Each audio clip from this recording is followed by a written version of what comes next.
Šiandieną mes susitikome vėl su Lina pašnekėti apie dantų griežimą ir sąsają su kvėpavimu. Tai daug kas šią dieną dar tikrai nežino, kas yra dantų griežimas, kitaip vadinamas bruksizmas. Tai dantų griežimas tai yra stiprus dantų sukandimas ir trinimas dėl įsitempusių žandikaulio raumenų ir įtampos. Kreipiasi pacientai, 99% iš jų tikrai griežia dantimis.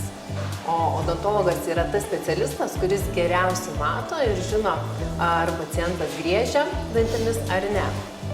Ir iš tikrųjų tai yra ne apie dantis, o apie mūsų nervų sistemą. Šiais laikais gyvename tokiu tempu, kuris yra nepritaikytas nei mūsų nervų sistemai, nei mūsų kūnui.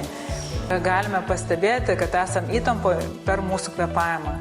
Strese kvėpavimas tampa paviršutiniškas, dažnas, greitas ir dažnai per burną. Todėl kvėpavimas yra toks pirmas indikatorius, kokioje būsenoje mes esame. Odontologijoje bruksizmas yra labai opi tema. Dėl ko? Dėl to, kad yra dilinami dantis ir dilinami ne tai, kad vienas, du dantis, bet dilinami iš karto visi dantų paviršiai. Su kuo mes susidurėme kiekvieną dieną, tai susidurėme su pacientais, kurie kreipiasi dėl dantų skausmo. Mikroskopiškai apžiūrėjus dantis, dažnai diagnozuojame dantų skilimus ir dantų lūžius.